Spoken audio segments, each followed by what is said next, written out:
Well, good evening. Welcome to Point of View Uncensored, where our views are based off facts and not feelings. I'm Dr. Renaissance. I'm Dr. Jake. And today we have two guests with us today. One standing with me is Coach Brandon. Yes. A boxing extraordinaire. Appreciate you. As well as a inspirational figure as well. He's trained me for boxing, and he's a very great trainer. And I also have one of my former professors from when I was attending Clark University on the line. His name is Dr. Christopher Bass. He's a psychologist as well as psychology professor.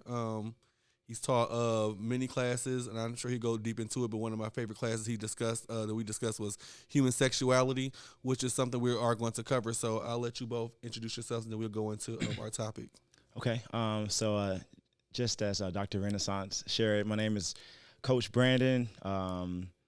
I go by the Motivational Boxer on Instagram, and I guess that sheds a little bit of light into what I do. It's kind of direct. I like to inspire individuals, no matter what their goal is, through boxing. If that's their proxy, I feel like my goal is to always empower and start as a mental process of growth before it is a physical one.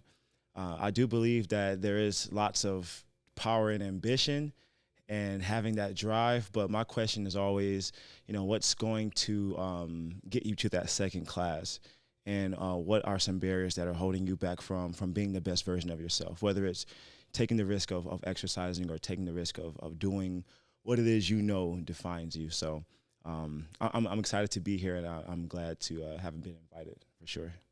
I am Dr. Christopher Bass. I'm excited to be here as well. I'm originally from Washington, D.C., which sort of helped me to create my own sense of, therapeutic focus from D.C. to Atlanta, and then from Atlanta to the University of Wisconsin. And I'll leave all of the rest of those accolades and educational trainings over there. But I am a psychologist, have been practicing for about 25 years. Love what I do, excited to help people to really understand their true and authentic selves. My work has genuinely centered around not just teaching about sexuality, but also helping people who have been sexually traumatized or who have been exposed too early to sexual trauma, get past what they experience and start to live, again, their truly authentic lives and selves. So again, I'm excited about what's about to transpire here. All of these doctors on the panel here, I'm just excited to be one of the four, and I'm just excited. So let's see what we have in store, Dr. Renaissance. Great. Well, thank you for coming on with us today. So one of the main topics we are planning to discuss on this show is today is mental health in the Black and Brown community. And I know having two psychologists on the show, and having also a boxing coach can definitely tie into a lot of things that we want to discuss. And I know I want to piggyback off, I think it was one Instagram call. I think Dr. Bass, you were on with, what's the R&B guest name from 112? I forgot his name. Parker. Yeah, Q Parker. And I think he's one of your clients as well, correct? No, he's not a client. He's just a peer. He's just a friend. Okay. Well, I know you did a show him on Instagram about about mental health, and I think one thing that stuck out to me was saying I love you, and I thought that was kind of really deep. Y'all kind of really kind of dug deep into that I love you quote. So I want to see if you can kind of go into that. What was that whole idea about that you crafted that, and I'll let everybody else expound on that. I'm glad that you remembered that one. That was a really good episode. And what Q really tried to accomplish in that one was he tried to break some of the barriers. Men in our society have historically been told not to emote. So the idea of emoting and saying how you feel about someone else, in many cases, creates a vulnerability that most men don't, in this particular society, don't really gravitate towards. So to stop everything that you're doing and say, I love you, man. And that was the topic of the session. I love you, man. The goal was to reach out to as many, men as you had in your phone and just send them a message saying, I love you, man. allowing people to really know truly how we feel about each other. So that was very, very powerful. So many men were transformed, and so many men, received the text and then subsequently jumped online and said, well, what's going on? Are you okay? I mean, are you dying? It's like, no, I don't have to die for me to tell you that I love you. It's just a normal feeling that I have for you. So that was really empowering. It challenged a lot of preconceived notions about masculinity. And I was happy to be a part of that program. Good. So why do you think that men particularly have a hard time saying I love you in general, definitely to other men, other males? Why do you think, where does that stem from? Great question. In our society, men get their stripes from being quote unquote masculine. And when we talk about masculinity and femininity, we have to understand that these are cultural constructs or social constructs that change every so often. But one thing that's been consistent is the need to promote this sense of bravado in this society, that we can accomplish certain things. We are trained to provide and protect. We're not trained to show love in the ways that, are vulnerable. To be vulnerable in our society means that I open myself or I avail myself to someone else seeing me not as the quote unquote strong warrior, right? So we have several different categories as we look at men and how men are sort of portrayed in this society. So we can talk about white men, we can talk about Black men, Hispanic men, Asian men, and so forth. There's stereotypes that are associated with each group. But if we just throw away all of the racial overtones that typically accompany some of those gender stereotype roles, and we just get to the bare bones of it all, men typically are trained to, again, provide. Men are typically trained in this society to not show any emotion other than anger. So I always talk to my clients who find themselves, find themselves saying to me, Dr. Bass, I'm not an emotional person. My girlfriend or my wife is very emotional, but I'm not emotional. And I'm saying, yes, you are emotional. Matter of fact, men are the first to fall in love with their partners. That's one of those fun facts. Who falls in love first is typically the man. But when it comes to, again, being vulnerable enough to say, I love you, even though they feel it first, to say that I love you puts many men on a position where, okay, she may take advantage of me, she may not respect me. And so many men want to be respected more than they want to be liked. Like is associated with love. Okay, like is associated with love, but like is not associated, love is not associated with respect. I see a lot of what you said reflected in what I feel like is working for me with the boxing classes. I've been instructing these classes for about a month and a half now, but I've been boxing for 8-9 years. And, one thing I guess throughout life I've learned is just the value of vulnerability, and also that it is a scary thing and it is at times a risky thing. But when it comes to training, especially those who are trying this new venture in their life, or they have some goal that they're like, I'm just so tired of being where I am. I'm just so tired of, being this or that. I see boxing as mental first and physical second. So I do see that people are loving the class and benefiting from the class because of that vulnerability. You might not think a boxing coach is going to be this guy saying, how was your day? What's on your mind? Do you want to talk about it? Typically you see that the guys on TV, let's go, 1, 2, 1, 2, just screaming at you, just making you do, like forcing you to do this thing you just really don't want to do, but then somehow you get benefit out of it. But I just want to take the mental approach and really address, like, how are you, where are you, and where do you want to be, and how can we work together to get you there? So I love that model, and it has been working for me for sure, and working, I believe, for the people that have come to my class. Paul's been to, Dr. Renaissance been to one of my classes, so he might be able to tell you. But I really appreciate what you said, Dr. Bass. Yeah, so I would, just second what Dr. Bass and Coach Brandon were saying about, I think, guys in general tend to struggle with being vulnerable and, saying something that can get them hurt or be risky, like I love you. Mm-hmm. I would just add, too, that I think the experience for straight men versus gay men is very different. I think as gay men are much more able, depending on kind of your culture, your background, much more able to kind of be vulnerable. And, I think there's a whole bunch of reasons for that. And so I'm also curious about, getting a feminine perspective and how women might kind of relate to, hearing those things from a straight man, a straight man being vulnerable, saying, I love you, and, how that might come across. And I'm glad you can segue into hearing a woman's perspective. So we have Miss Shunda Brown on the phone with us. On Zoom with us.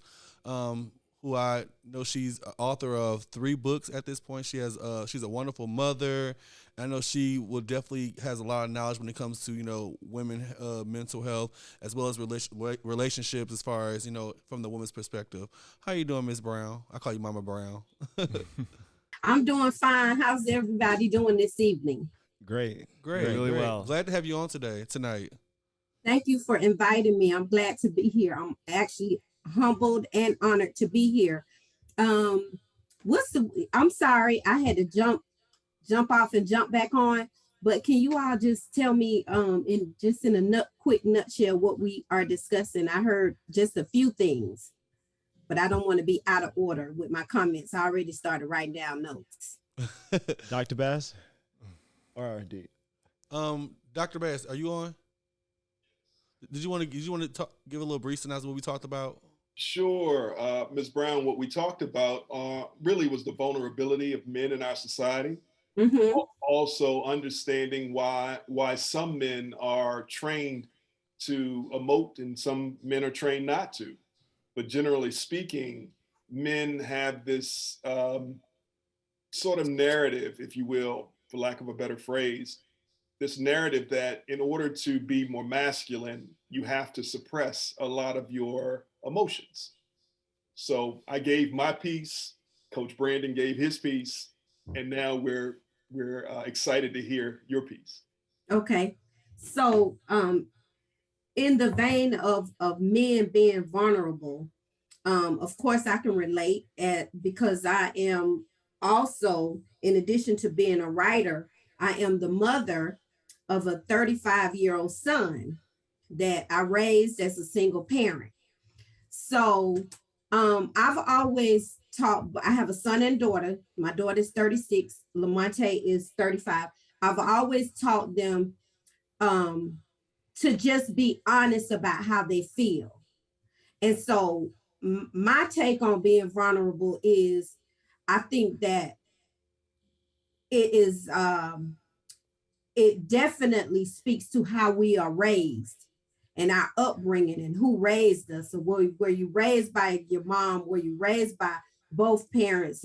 Were you raised by a dad who was raised by his dad who didn't express themselves? Like in my household, my mom raised my brother and I as a single parent, and my mom was not very affectionate. Like she didn't do the hugging that much. We knew she loved us. But she was not affectionate. And that's how I grew up.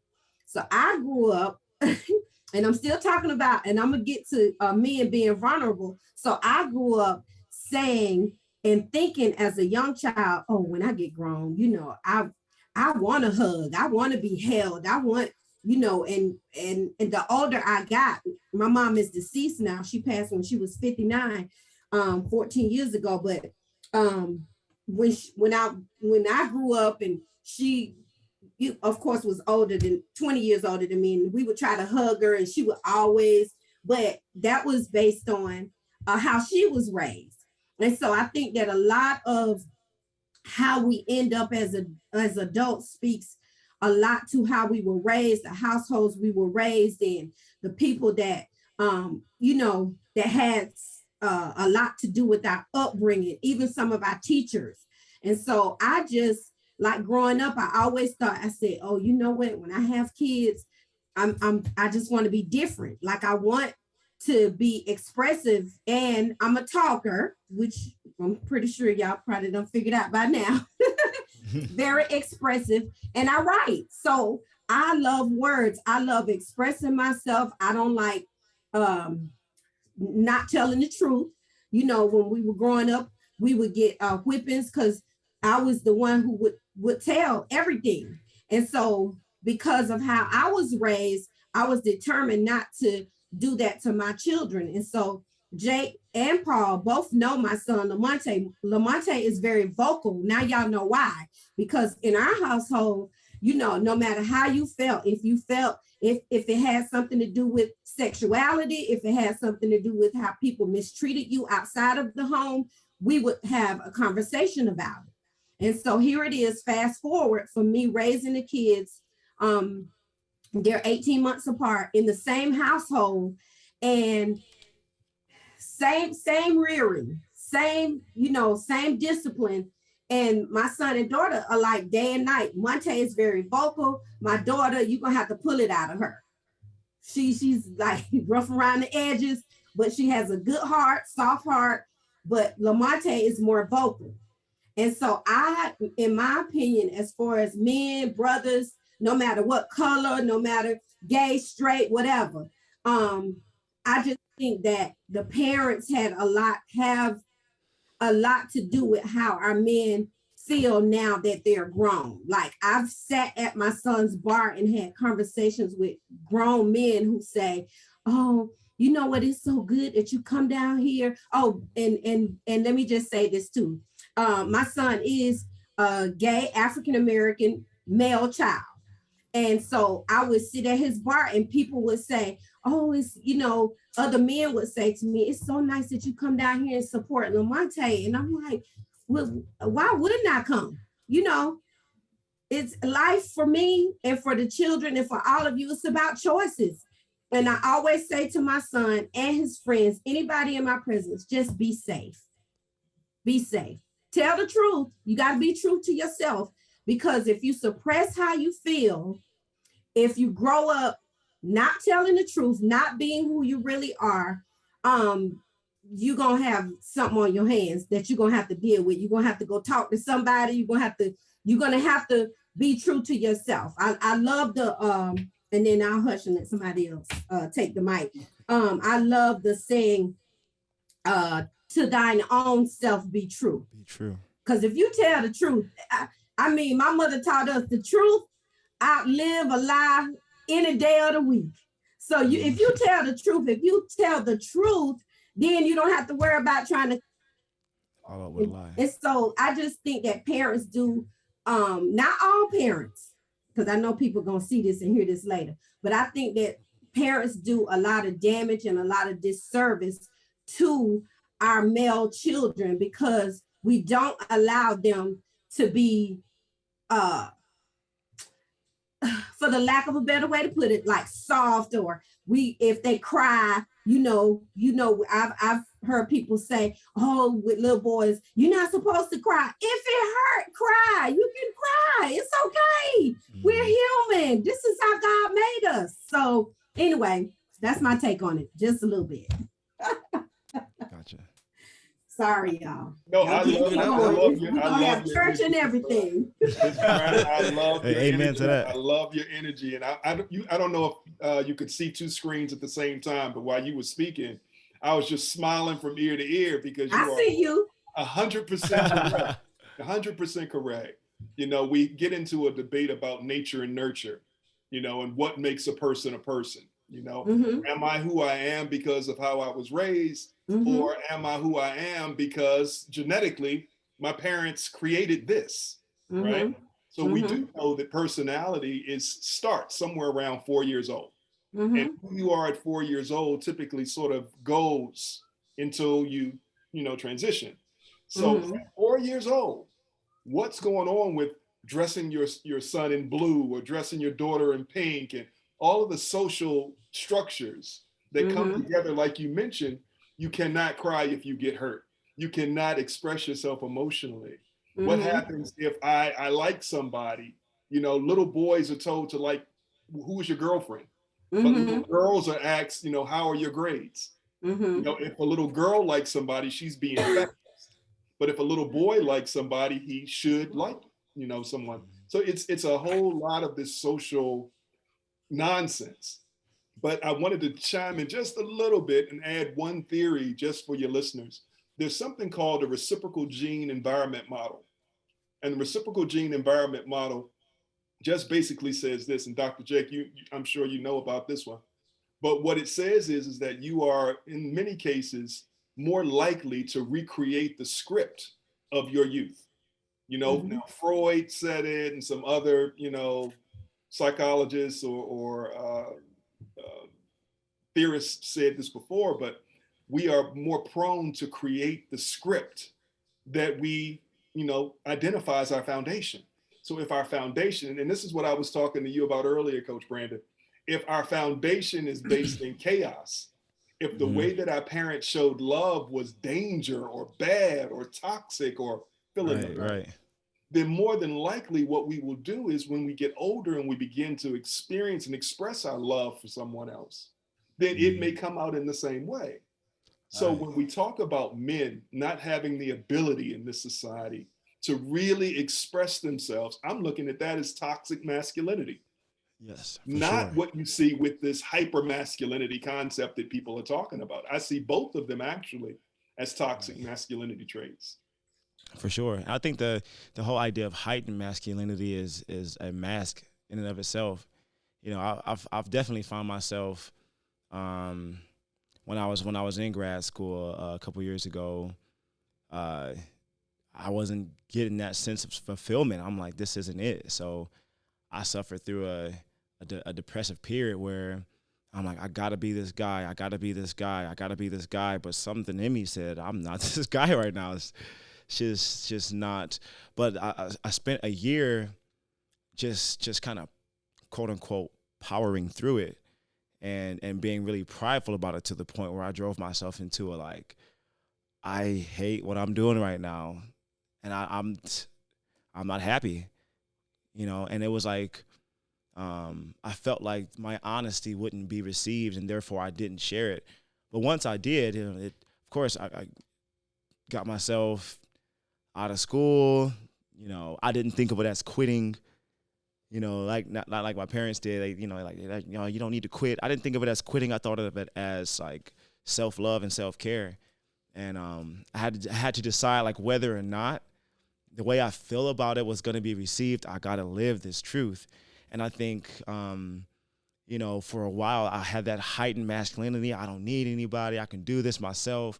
You know, I was destroying myself with that stuff. So I can say for sure I lived that, trying to cover up how I felt until I realized it was just important. Like no matter who understood, you just got to let it out. And yeah, that's why I'm boxing now, and that's why I motivate people through boxing. If you got to get something out, you know, don't let it be toxic. Bring it to the table and turn it into something positive. Yeah, and I think that, you know, what Coach Brandon's talking about and Dr. Bass mentioned earlier in terms of authenticity. Mm. There's a notion in psychoanalysis called your ego ideal. And so that's the kind of way that you want people to see you, Right. right? That Mm. it's often disconnected between kind of your true sense of self or the way that you actually, you know, are. Yeah. And that disconnect, you know, is what gives rise to symptoms, gives rise to depression, anxiety, anger, all of these things. And so if we're able to kind of remove that mask Right.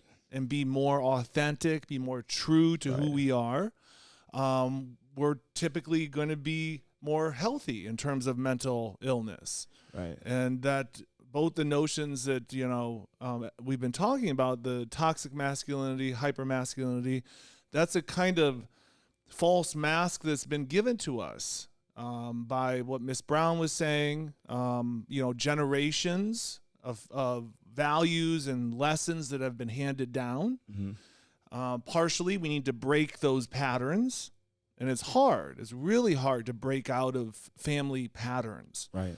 And not just that, but also the media.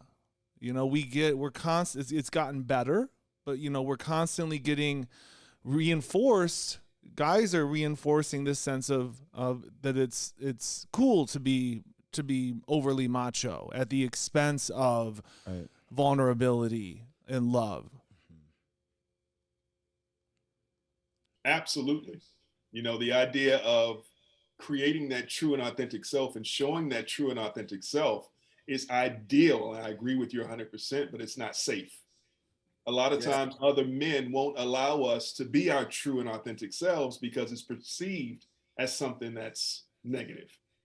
So we have to do a big shift in our society to make what is right now not normative.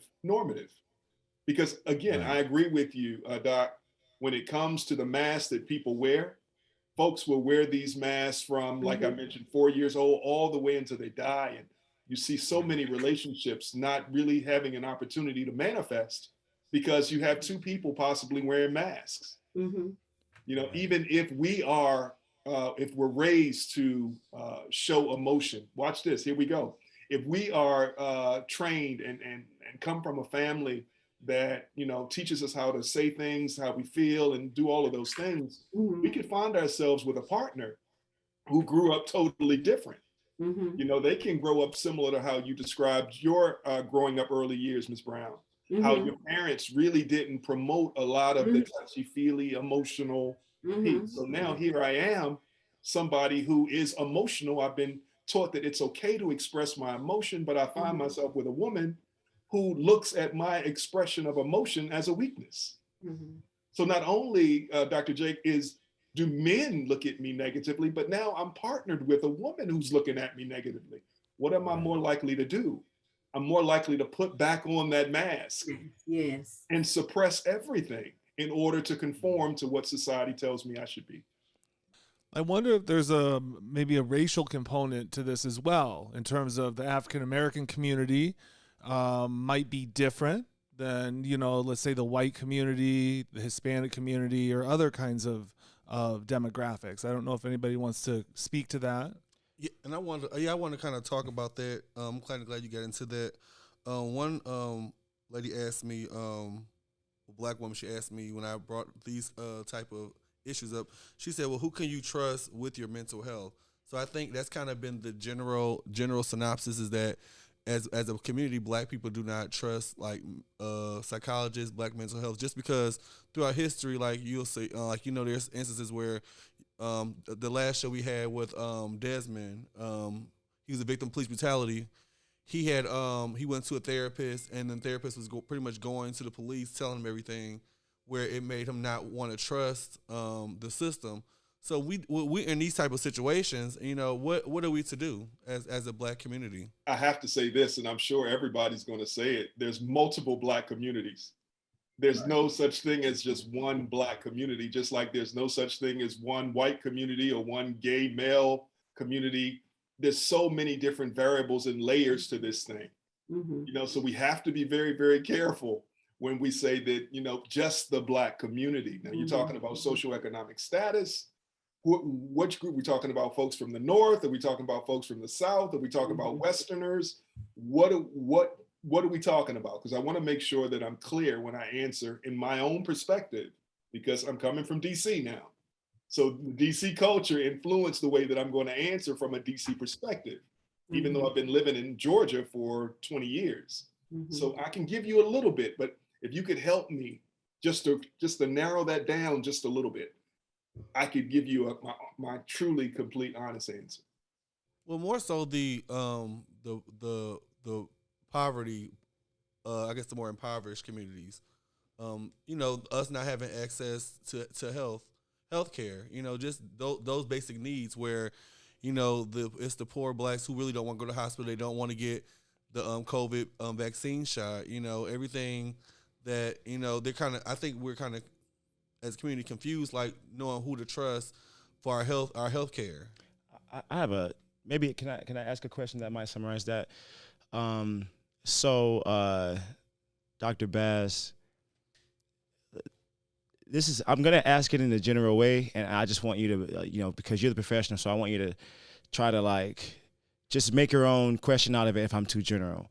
But as far as mental health,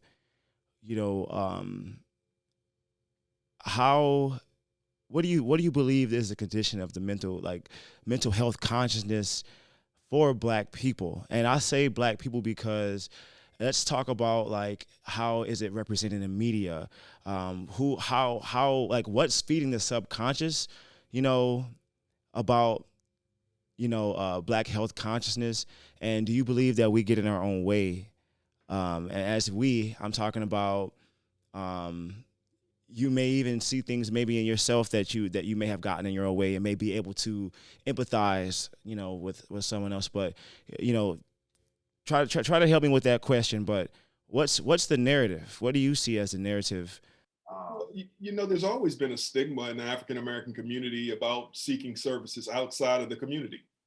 Right. So when you begin to talk about mental illness, if I'm already seen as something negative in a society, the idea of me now saying that there's even another layer of distance between me and normalcy is probably going to be pushed away from or refuted. I already have a strike against me because I'm Black.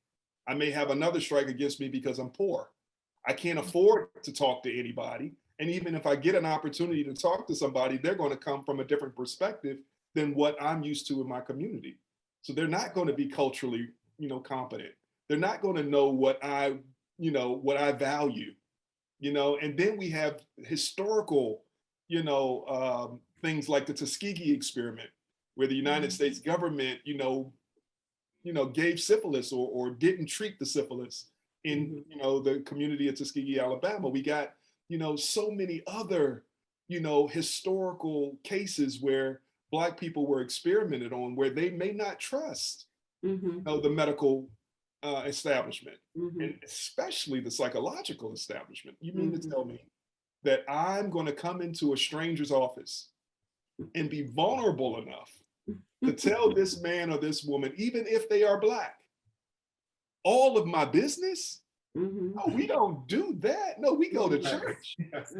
We're going to go to church and we're going to pray it away. We're not going to talk to Jesus, and Jesus is going to make it all right because that's normal.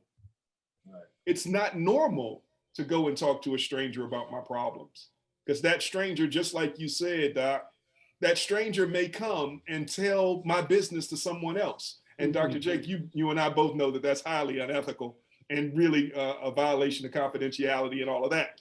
But if somebody has the ability to rat me out or to say something about me, then I'm terrified to express myself.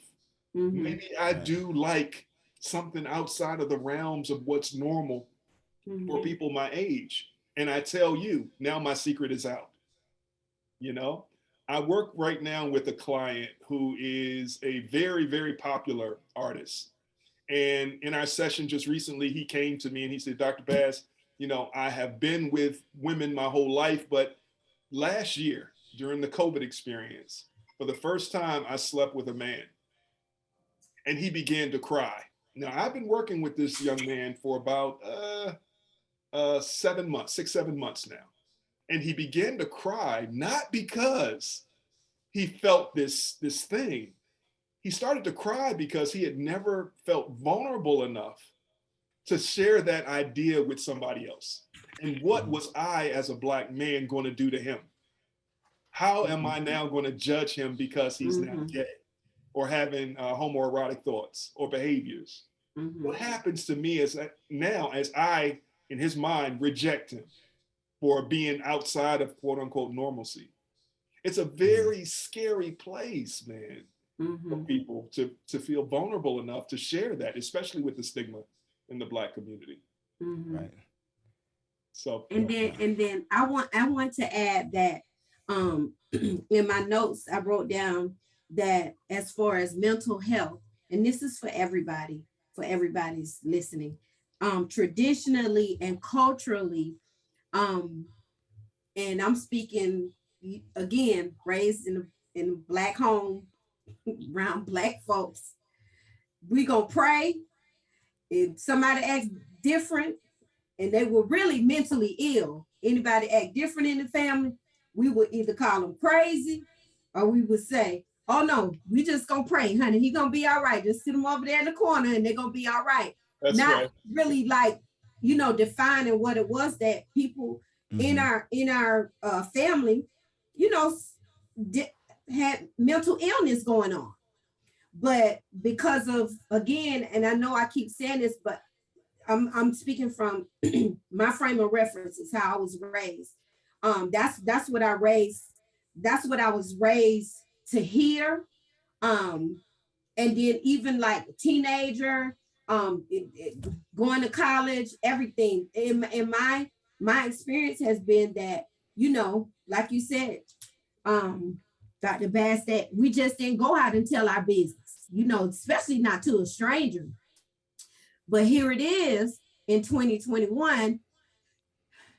Look where we are in terms of, be it how we was raised, or we just didn't talk about it, or we didn't want to define it or say what it really was, that it was mental illness. Look where we are now.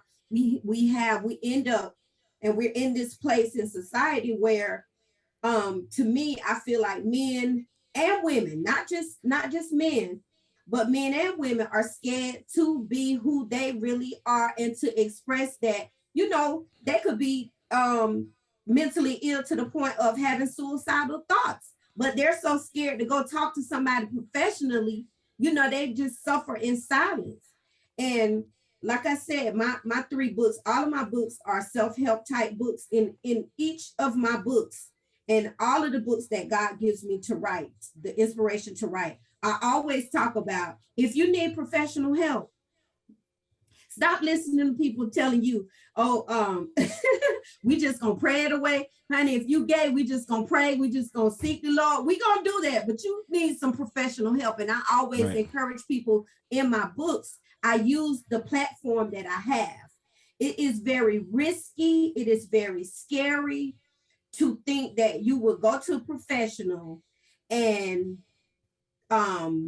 you already uncomfortable. It's already risky. You're already like battling with, oh, I don't even want to tell them this, because I'm sure the young man that you mentioned, your client, probably struggle with even sharing that with you. You know what I'm saying? So this you have to create this atmosphere. And I'm not even a therapist, don't claim to be or anything, didn't go to school for it, but I do know this, that Lamonte and I recently talked about mental illness, like in our family, because we just lost a family member on September 16th in Texas to COVID. Well, we get out.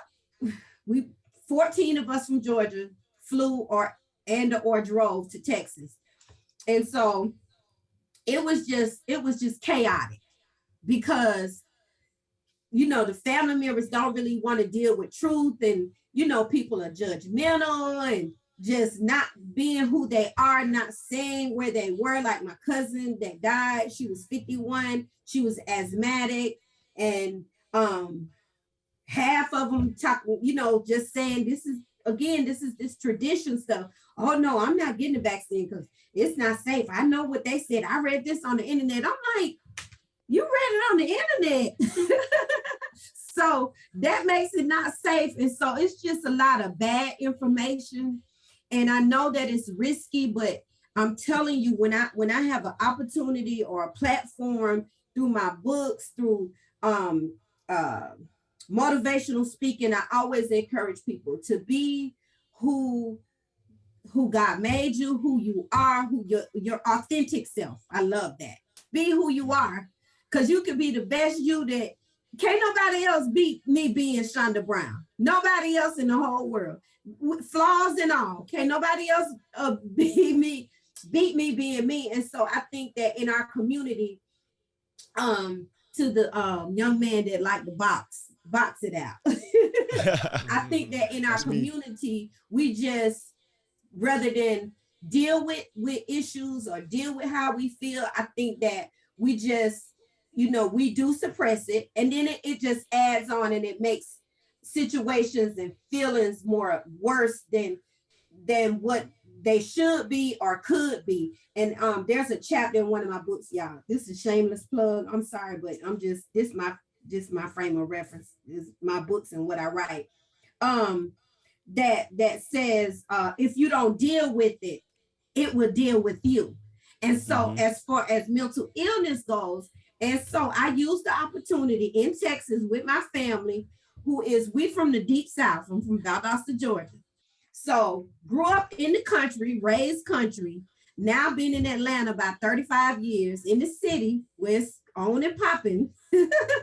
But I use my platform even in Texas to let my family know too that, oh no, there were, pointing fingers and saying, oh, she needs to do this. And we had a few cousins who are, I don't even know how to say this without it coming across like I'm being judgmental, but I'm not being judgmental. I'm just being real.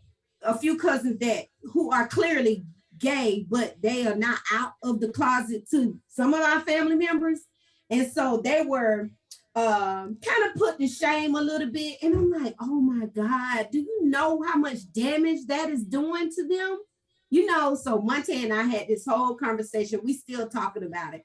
But my prayer is that as a race of people, not just Black people, white people, Hispanic, all colors of the rainbow that God made, that we would get to a point where we would just take the step, or that God will align our paths with people who will say, you know what, it's okay not to be okay.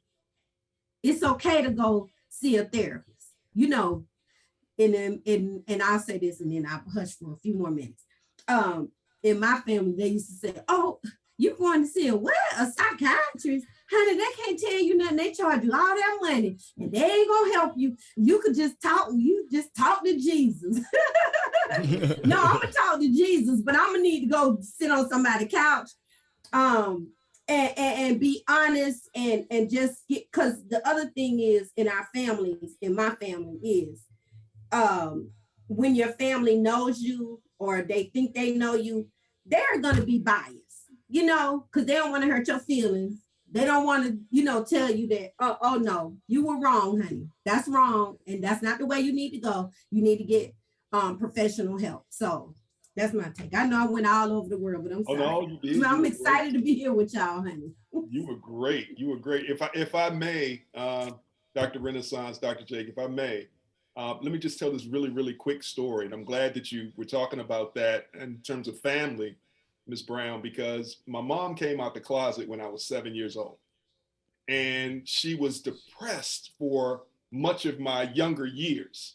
When she came out when I was 7 years old, her family totally pushed her and subsequently us away from the family. We were disconnected. So my mom married, her partner. They're still married today. I have stepmom, love my mom and my other mom, beautiful. I'm an ally, the whole thing. But that mental illness or that mental challenge of being rejected from a community is still there. Here my mom is 70 years old, and she's still dealing with being rejected from a family just based on the fact that she loved differently, So this is a really big thing in our community, that we shun family members away with this idea that there's something called crazy. Now, no DSM in the history of DSMs, Diagnostic and Statistical Manual for Mental Disorders, for those of you who are novice, there's no such thing as crazy. We don't acknowledge the word crazy. There's no diagnosis called crazy. And the idea that this word continues to permeate through our communities, it's just so outdated. So outdated. So I thank God for people like you and your book, Ms. Brown. I thank God, for Coach Brandon and what you're doing by pulling out different ideas, because exercise does help with mental health. So let me shut up. I just wanted to throw that piece in. That was good. Thank you. Well, who is Dr. Renaissance? Is that you, Paul? Yes. Dr. Renaissance. Renaissance. Okay. Yes, Dr. Renaissance. Great, great perspective that we've been talking about. I want to go deep into women's health particular. I know a lot of laws have been passed about abortions and men controlling women's health, and I know a lot of women have been kind of upset about that. So I want to know what's your take on all this is going on as far as people deciding when is murdering a child illegal. I hear 6 weeks. Some people say up to term. What is your take on that whole aspect, Ms. Brown? Oh Lord, honey, who gonna see this? Who gonna see this? Everybody. And their mom. And their mama. Well, my personal honest opinion is I think it is unfair that other people get to decide or have an opinion or a vote, if you will, on other people's situation. I do know as a woman, and I've never had an abortion, so I'm not even coming from that vein. But I do know that there are situations where women feel, I guess, that abortions are justified. And so my personal opinion on it is that it is a personal decision that should be made by that person who is living through that situation. We do know that there are situations where women get pregnant due to them being violated, being raped, or what have you. In those cases, your heart, my heart is a bit more tender and more understanding as far as abortions are concerns and women's rights and what have you. The other side of it for me is for women to just let me see how I want to say. I want to be politically correct too. To be wise.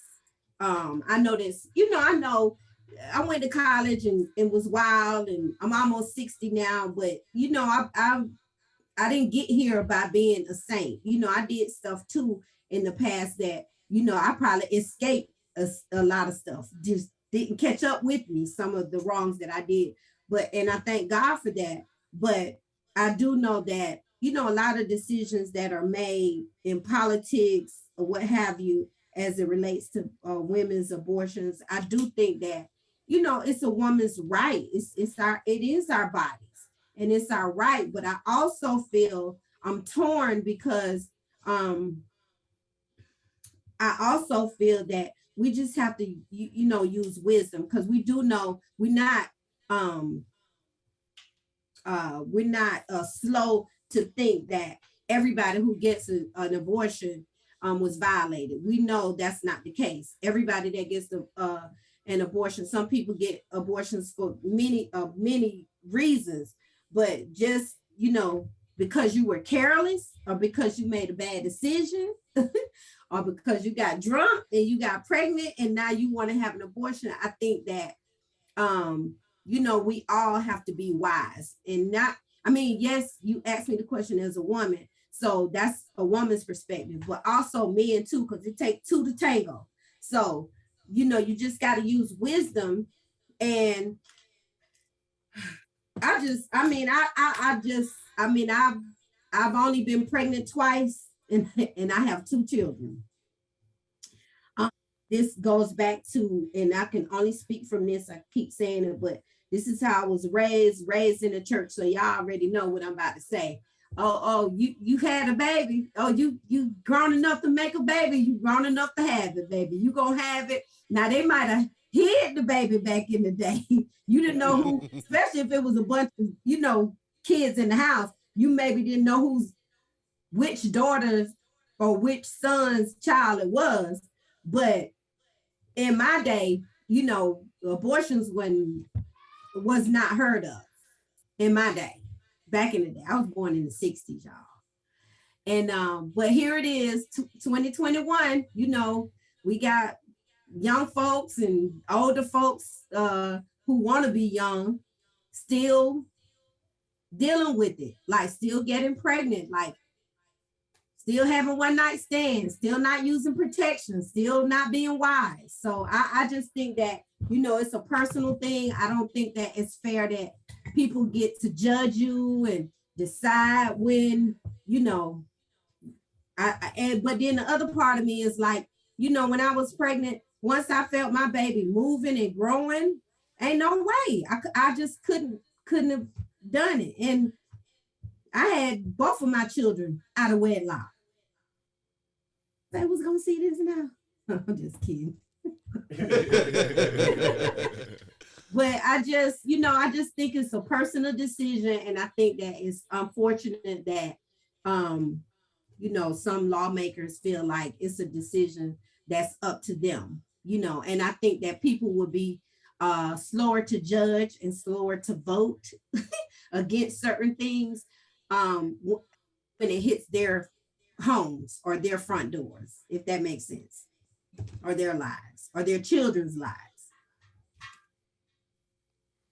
Yeah, I think Yes. Okay. Yes. yeah, Ms. Brown, that's a really excellent point. That I think that the Texas law that is kind of being challenged, you know, in the court system, I think they stop ban abortions at 6 weeks or more, if I'm not mistaken. And you know, I'm not a woman, but you know, I think some women don't even know that they're pregnant at 6 weeks. And They may say they don't know. They know, honey. okay. I'm just kidding. I'm kidding. Yeah, hashtag not really kidding for real. So, Yeah. but I would agree with you, Ms. Brown, that you know, I don't think the state should be telling women what to do with their bodies. Period. And that should be a personal choice, but it should not come from the government. And I think what happened was I think the Supreme Court kind of got involved in that case as well, where they kind of wanted to keep their hands from it, which is a whole nother ball game. Supreme Court now seem like they're being politicized in a way where they're pretty much making judgment calls based off, you know, being biased. You know, and you know they say judges aren't supposed to be biased, but you know, here we are, the Supreme Court, you know, having a hand in these type of decisions. So. Anybody want to speak about that, or Dr. Bass? I know you want to give your perspective on that, because I know we kind of discussed that in our class as well, with pregnancy and having you know, having children and things of that nature. If he's still on, is he still on? A couple of things. The first thing that I wanted to say that I didn't say before was my condolences to you, Ms. Brown, for the loss of your family member. I didn't get a chance to say that the last time I spoke, but that was the tip of my heart. The next thing that I want to say is that you must have won the genetic lottery, because you don't look nothing close to 60. Right, You know, so right. if that is me flirting, please accept my apology. But you look real close to about 40 years old. So amen to your parents. Okay. Yes. Can't be 40 with a 35-year-old son. Now you got to do the math. 5 years old. You were 5 and 6. But good stuff. But when it comes to abortion and when it comes to the Texas law, I have to agree with Ms. Brown. Number one, it's nobody's business for anyone to tell them what to do with their bodies. You know, there are a number of women who, unfortunately, and men who use abortion as, you know, contraception. And for that, I have a problem. But when it comes to me or anyone else having the right or the authority to dictate what they do with that, you know, I believe that that's wrong. So I stand quiet, and I stand in solidarity with folks who align with Ms. Brown's position. I tend to stay quiet on this one. I know it's extremely more complex than I can even, you know, grasp. You know, I grew up in the church. Sex was for marriage. You know, sex is a reproductive interaction between a man and a woman. It's a lot of heteronormativity. I'm still learning and shaping my perspective on it. And I think many people should brainstorm quietly and let the experts talk. So I'm learning. Amen. Wise. You know, it was the Apostle Paul in the Bible who was the first. Since you brought in the Bible now, I told you about in the seminary. Come on now. When the Apostle Paul was the first one to talk about sex associated with sin. So the idea of sex for procreation came about based on his writing, not anything before that time. Right. What I know as a 50-year-old man is that when it comes to sex for just procreation, those times are long gone. If you're having sex just for procreation and not for pleasure, then you're missing the larger piece of why God put our homologous tissue where he put our homologous tissue. Right. Yeah. Well, I think I very genuinely feel the same way, but I think it's in stark contrast to, how I was raised. So much of what, like you said, like you've been in DC, so your perspective is going to be from that. My perspective is going to be limited until I learn more, for sure. But I thank you for sharing that. Because, yeah. I mean, I would just add that, I think sex, our understanding of sex, of course, is, historically handed down to us through traditions like the church, other institutions. Psychology as an institution teaches us a certain way to view and enjoy sex and have sex. And I would also add that in the gay community, yes, there's a sense of shame about sexuality itself, or can be a sense of shame. People can struggle with that. But, I think once you've worked through that shame, there seems to be a more celebration of our sexual side. And there's not, within the community itself, and of course I'm generalizing, I could say, I live in Atlanta, so I could say the Atlanta gay community. It's much more open than my experience where I'm from, which is, rural Illinois, corn country, where it's the more traditional, family, two parents, heterosexual parents, and it's a different relationship, I think, to sex and sexuality and pleasure more generally. I agree. I think that when we start to engage in that conversation, that sex should just be for procreation, then we begin to eliminate whole communities who enjoy sex for sex sake. That's number one. Number two, when we begin to look at the gay, lesbian, bisexual, transgender community, then we run into a problem when we just put them just as sexual beings. There's so much more to people than who they have sex with. But that's one thing that I really despise about how the gay community is often perceived in the media. It's like Lil Nas X, for example. He became very, very famous in a very short period of time, in my opinion. And the reason that he really blew up was because he was really out there and really flamboyant when it came to sexual expression. I do believe that everybody has the right to control their own expression of sexuality. So that's not my issue.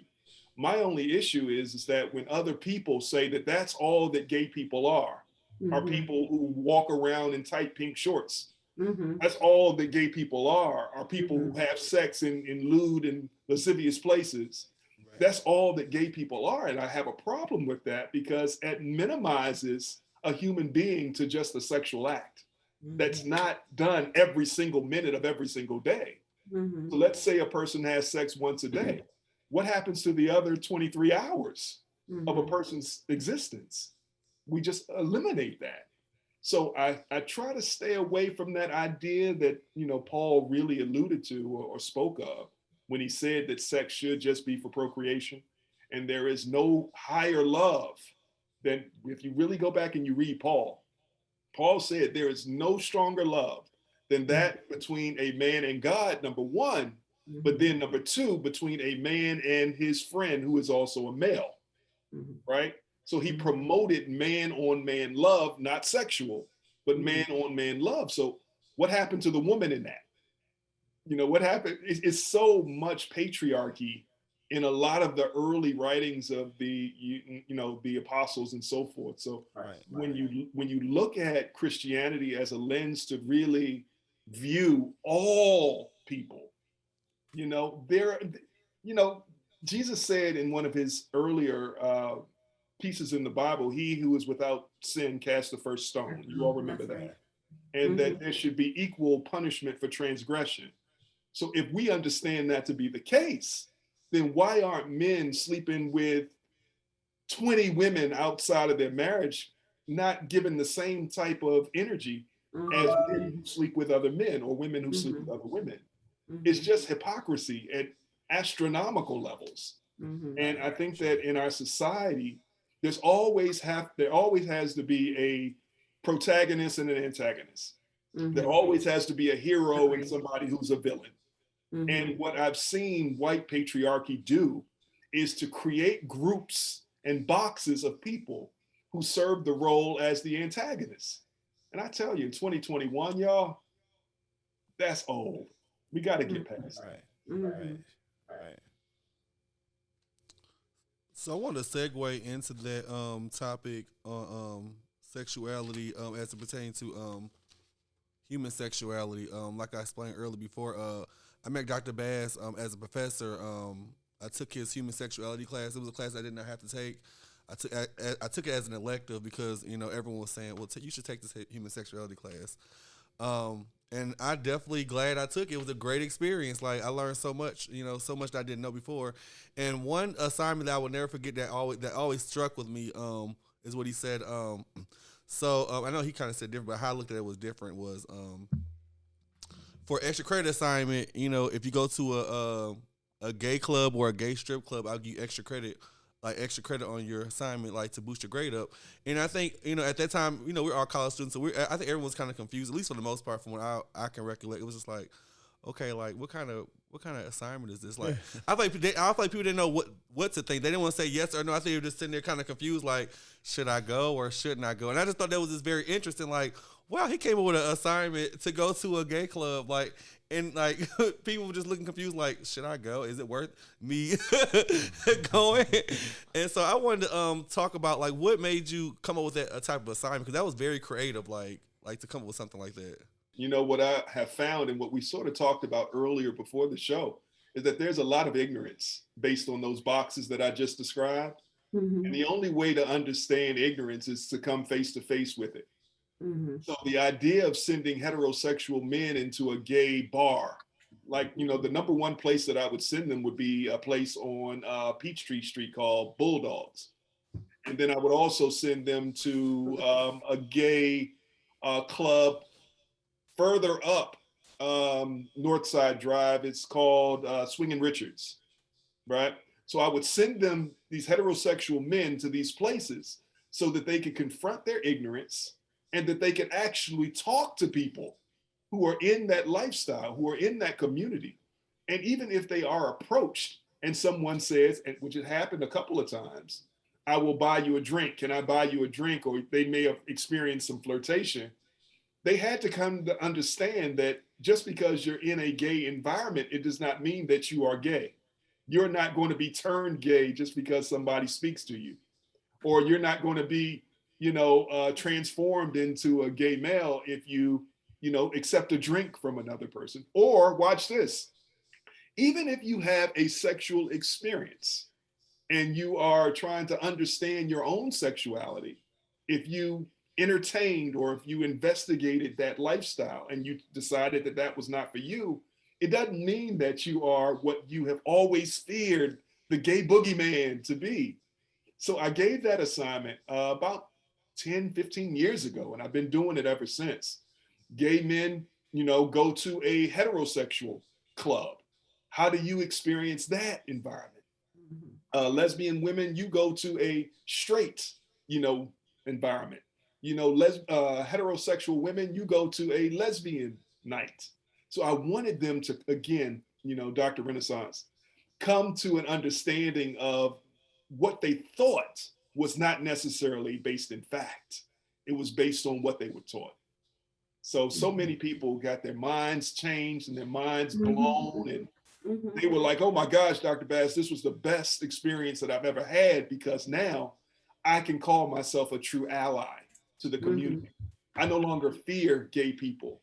I'm no longer homophobic, because now I have a better understanding of it. And of course, one night or one experience doesn't give you the whole realm of what it is to live and be gay, lesbian, bisexual, transgender. But what it does is it puts you right in the face of your biggest confusion. So yeah, I still do that to this day, Paul. I mean, excuse me, Dr. Renaissance. It's fine. It's fine. Either name is cool with me. um, I wanted to talk about what was I about to say? I lost my train of thought. A lot of people say that historically, a lot of this, gay boogeyman, or so to speak, kind of comes from slavery. Where actually the slave masters were actually raping the black men in front of the black women. After that's how butt breaking kind of started. And so I wanted to see if you wanted to expound on that historically, give more context on that history, so people can understand exactly where did all this come from. Buck breaking was a concept that was done in 3 places. The first place that it was done was in the island of Jamaica. The other place that it was done was in the Hampton Roads area of Virginia. And then there was also reported about 5 to 10 cases of buck breaking in New Orleans. So these were horrid things that happened, where they would bring men off the slave ships. And, as they were pulled off the slave ships, they would have the black community, the other slaves who were living in that space, to gather around, and they would chain the men to the ground, where a white man would come, who was a breaker, would come and actually rape a black man in front of that community. And the reason that that was done was to show that he had superior power over this black man, and that no other person, no woman or child or other man, should ever test the authority or power of this white man, of this white master. So yeah, buck breaking, buck breaking camps were very, very popular in the late 1600s, early 1700s. But they began to wane off right around 1805. That just genuinely makes me so angry. You know, that makes me really mad. It's not that I didn't know that. It's just like, I guess I empathize a lot with people. I guess that's just part of like who I am. I think maybe part of my calling is to be a coach, because I do feel like I try my best to empathize and sympathize. And when it comes to certain parts of our history, it just really initially, like, it just arouses just anger, like damn, somebody had to suffer through that and could do nothing about it, and I think that's really what drives the sort of empowerment I feel like I want to share. Of course, I'm trying to improve on it, but there is just I can't relate to that type of trauma, but there is no good feeling associated with not having that freedom. It's interesting, Coach Brandon, that you talk about that. There's this book, actually a point of theory, by a author by the name of Dr. Joy DeGruy. Mm-hmm. And Dr. DeGruy created a seminal work called Post-Traumatic Slave Syndrome. I need you to go and find this work, because not only does she talk about, it's called Post-Traumatic Slave Syndrome. Not only does she talk about things like buck breaking, but she also talks about its crumbs. And what I mean by crumbs is how in 2021 are we still experiencing some of the same types of concepts, not by a evil slave master or anything like that, but even in ourselves as a community. Mm-hmm. The one thing that I've learned as a psychologist in doing this work is that hurt people do in fact hurt people, right? We understand that. Mm-hmm. Right. Another byproduct of that is If I am traumatized by something or someone, the only way that I can, in many cases, get that power back from the trauma is to become the perpetrator. See, so now Right. I am no longer going to be victim of whatever.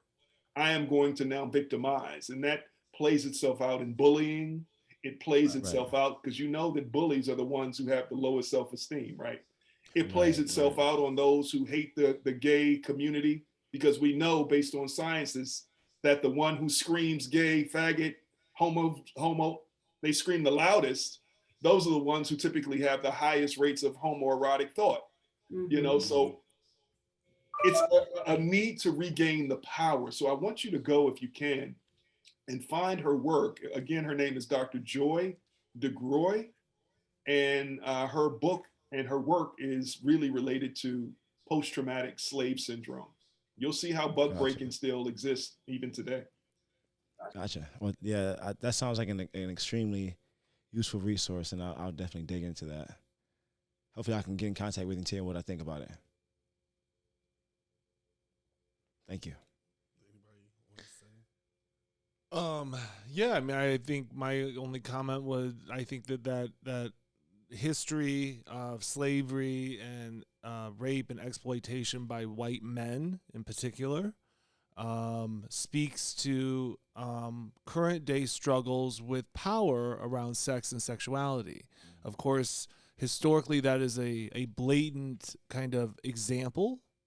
But I think as we moved further along, the white supremacy, for example, or misogyny doesn't take that overt form. Rather, it goes covert and it enters our relationships, it enters our institutions, and it perpetuates itself in a much more kind of secretive way. And so I appreciate that example because I think it points out exactly what we might experience on a relational level today. With, for example, the point that Dr. Bass used of a straight man going into a gay bar just because they're hit on, just because they're given a compliment. Why is that threatening? Right? Some of that's that residual historical trauma that I can't blame that person for necessarily being threatened. They don't know better. Right? But we need to do the work to raise consciousness, provide education, and help people see that, just because I'm going to compliment you or buy you a drink, I'm not trying to turn you gay. I'm not trying to do anything, hopefully, right, against your will. I appreciate that. Yeah, I could say some of what was spoken about earlier makes me think about my grandfather and the very many black folks that moved from the South to the North, particularly to Michigan for the General Motors. And from what I recognize in my family, it's just a lineage of just taking a lot of pride in being able to come from nothing and build a strong network and be a pillar in the church and be a leader in the community, et cetera, et cetera, et cetera. And a lot of that just has this masculinity tied to it. A lot of the leaders in the church were cutting the lawns, we're fixing all the stuff in the church. We didn't need mechanics. We didn't need plumbers. Like all the leaders in the church, we just had this supply of manly traits that it's like I'm proud that I can bring this to the forefront. So like when you look through that lens, I can't generalize for everyone else.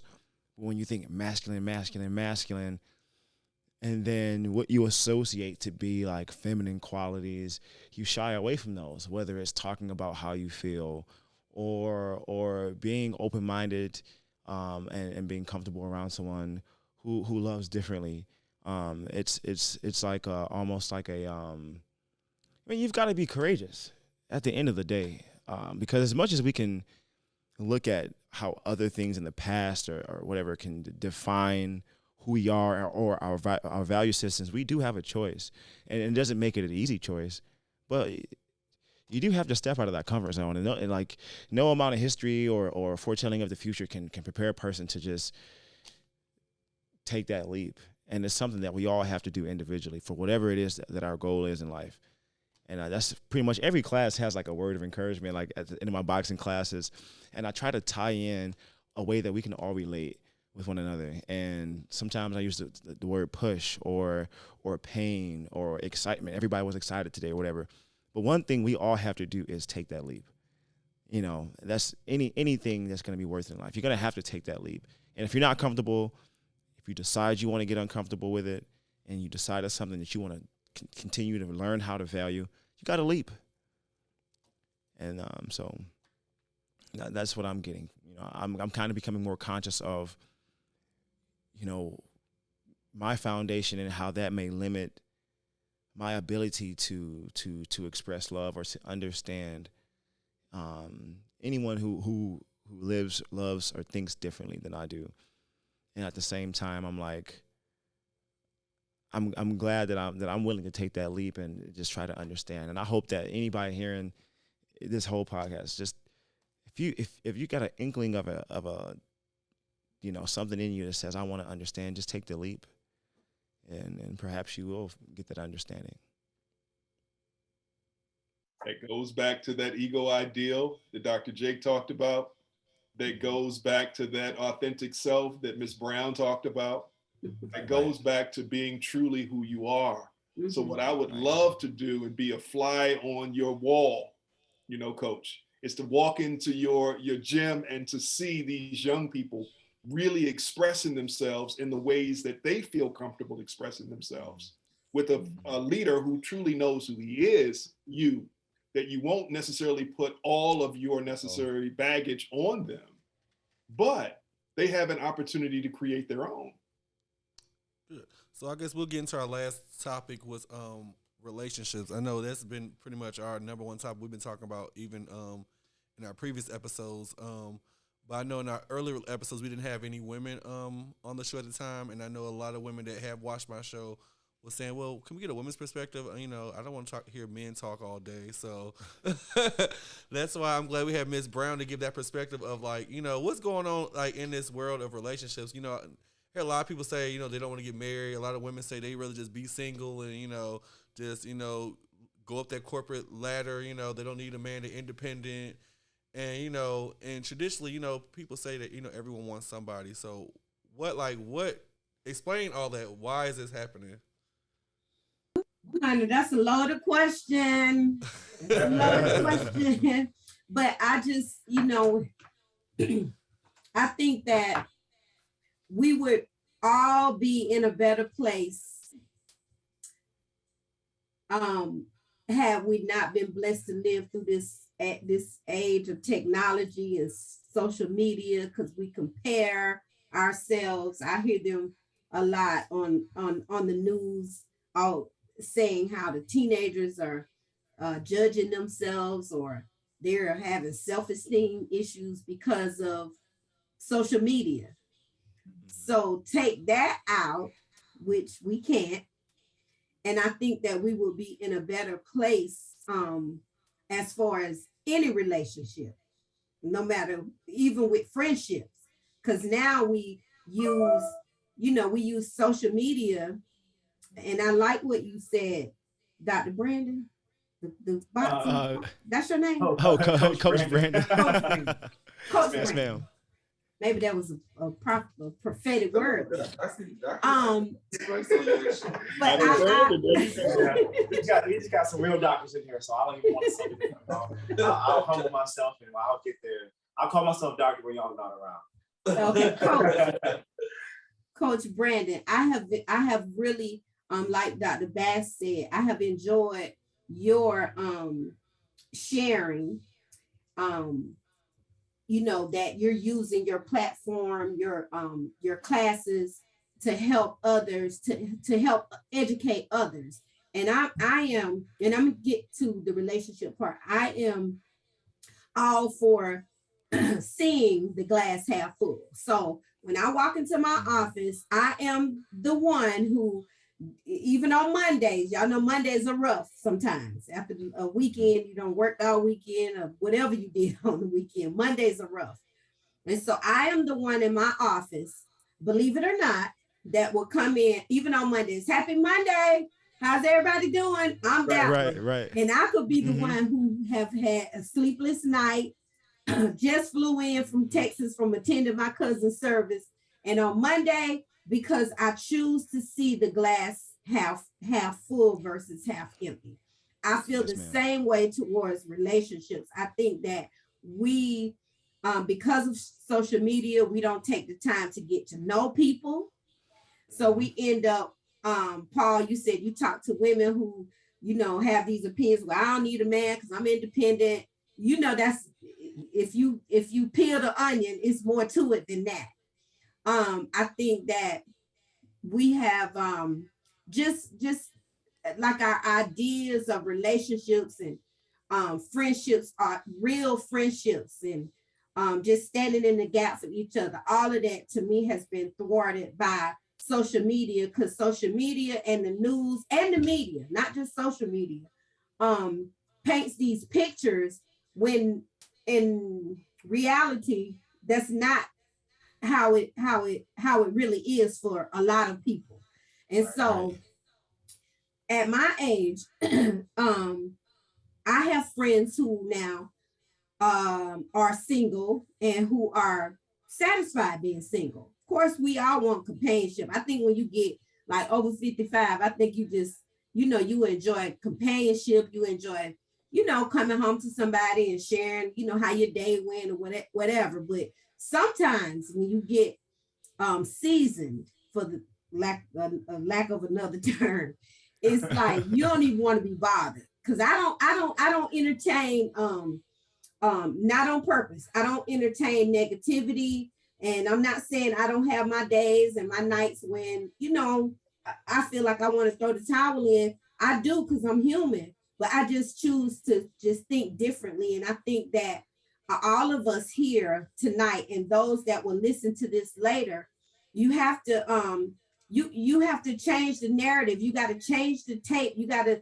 change what you're saying to yourself. Change the self-talks from, yes, I ate a burger and I'm not supposed to have bread, but guess what? I enjoyed it, and tomorrow's a new day. We're gonna start over tomorrow, but tonight I enjoyed my cheeseburger. I'm telling you.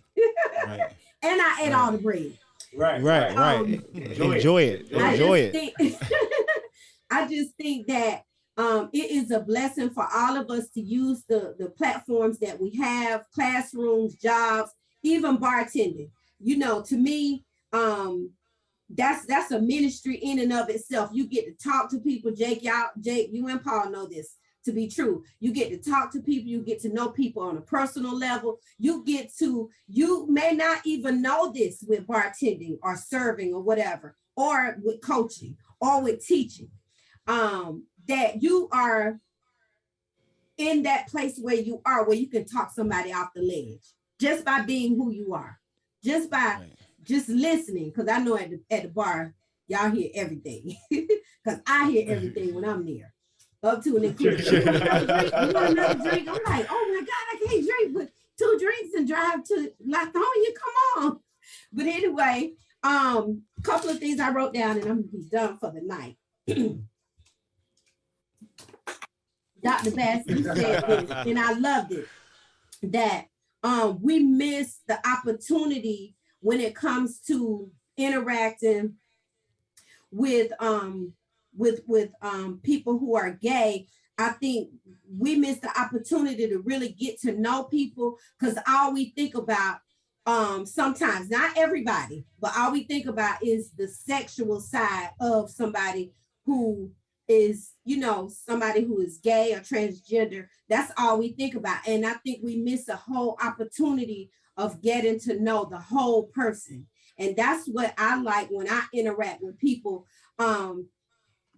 My thinking is I really don't care who you sleep with. I don't care who you be with or whatever. Again, I started out this evening by saying this. I just want you to be safe. Make good choices, because choices because all of our choices have consequences, good, bad, or indifferent. So I don't care who you sleep with, just be wise. Wrap it up. Don't get pregnant and then be sad because we telling you, no, you need to have that baby. And then, Dr. Jake, he real quiet. I think we need to continue to use these platforms that we have to educate others. Continue to do that. Even when you don't feel like you're making a difference, just know that you are.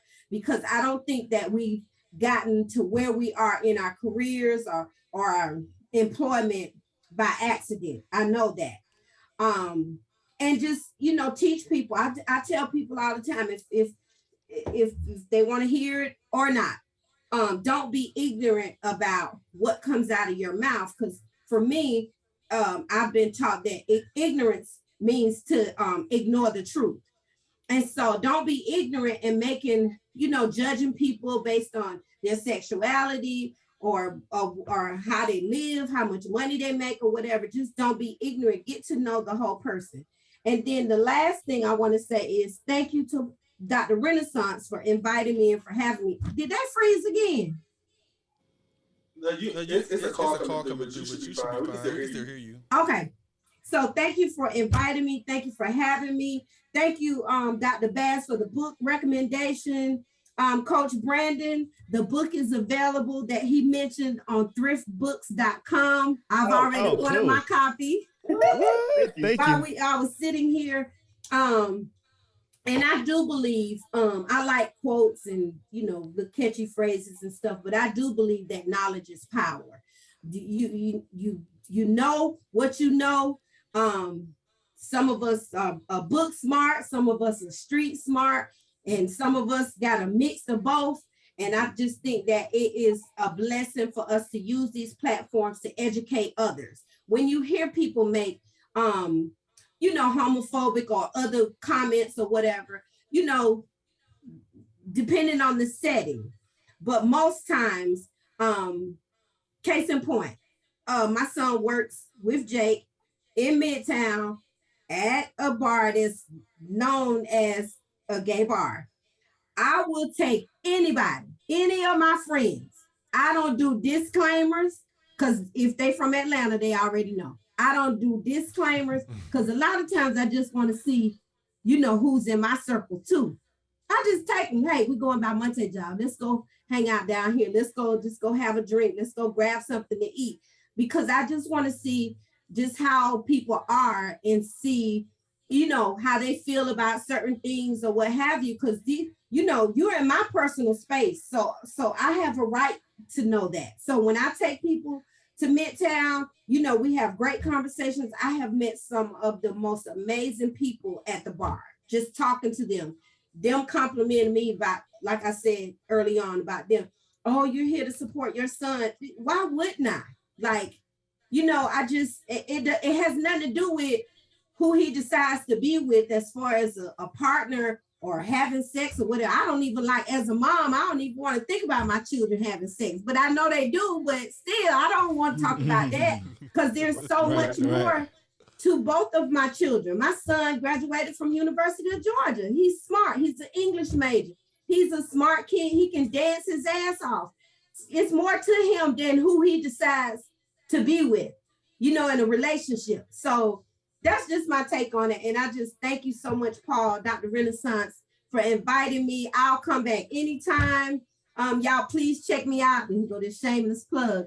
Again, I have a website, www.arthurshundabrown.com. Y'all, go to the website. If you don't have my books, you can hit me up on Facebook, Arthur Shunda Brown. Get all three of them. The fourth book will be out in a month or so. And I just want it to be said when my curtain call comes that I made a difference, that I talked somebody off the ledge, that I made somebody smile, that I made somebody think differently. And that's it. Well, thank you for that. Thank you for that sentiment, Ms. Brown. Dr. Bass, do you want to give your take on relationship as well as any closing remarks? quick thing on relationship, you know, really quickly. If you have low self-esteem, or if your partner has low self-esteem, avoid relationships at all costs, because you will hurt yourself or you will hurt somebody else. As it pertains to the past no longer exists. It only exists by what we tell ourselves. So if you don't like the story that you're constantly telling yourself about the past, change the story, change the narrative. Everybody has similar issues in relationships, but as long as you are honest, as long as you are transparent, not just with your partner or other people who you may date, but yourself. If you can be honest and transparent with yourself and put away the mask that we talked about earlier, Dr. J, we can actually see long-lasting relationships. What I've learned is that people give up hope because they don't trust the other people. They trust that they're not safe with the other person. So if you understand the difference between happiness and joy, this will be my last piece, then I think that you'll go far. The forefathers of this country talked about a concept called the pursuit of happiness. And in their writing, it really sort of shone this idea that happiness is not constant. Happiness is something that continues to flee. Nobody can make you happy because happiness is based on happenings.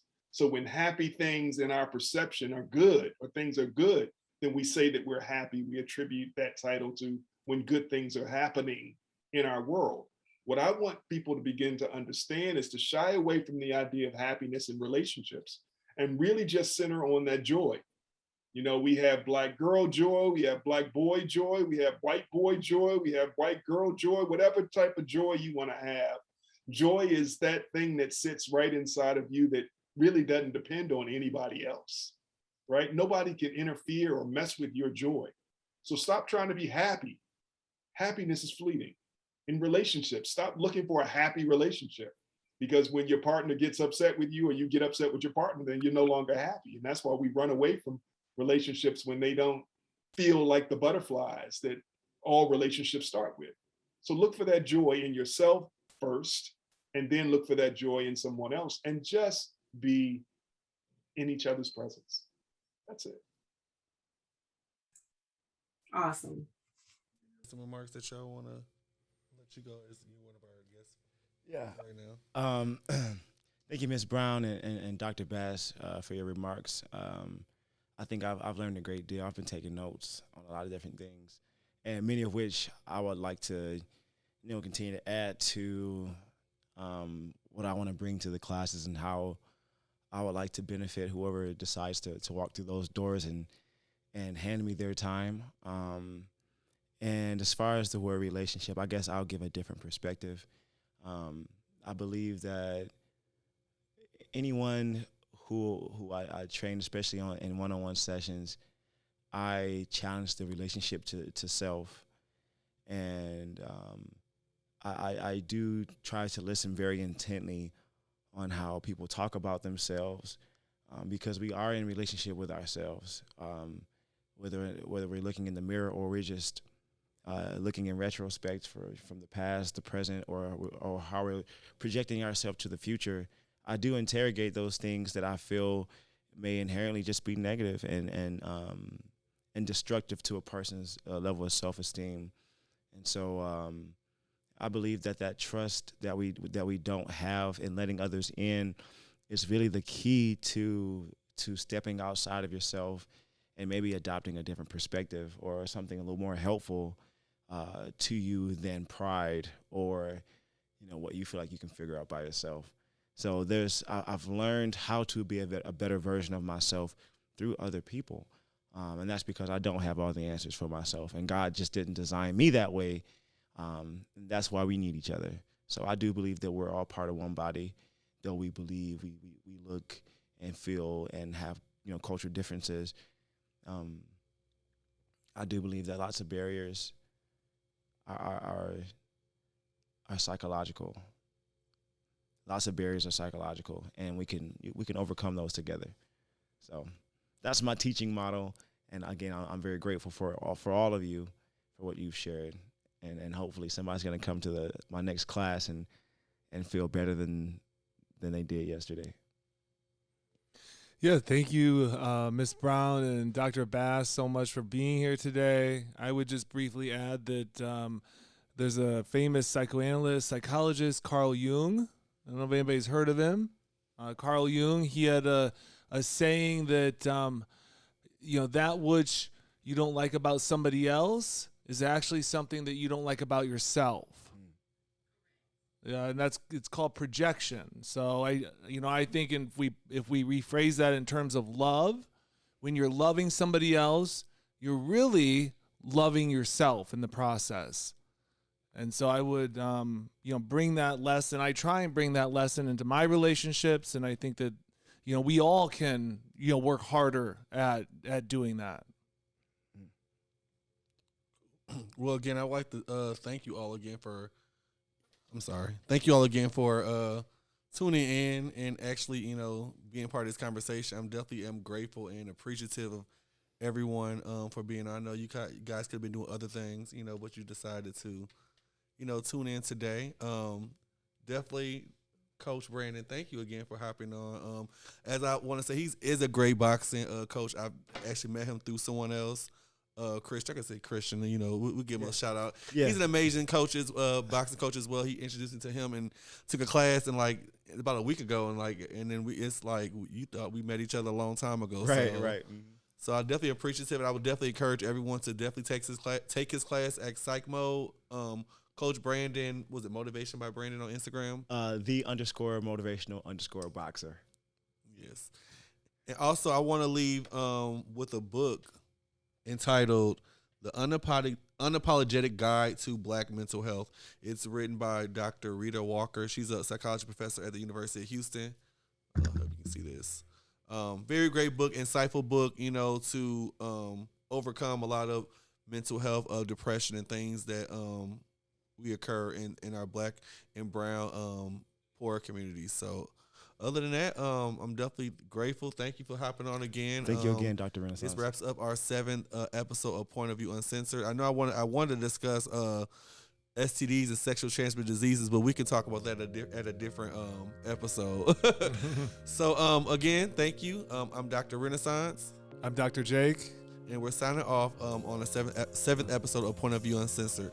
Thank you. Peace out. Have a blessed evening.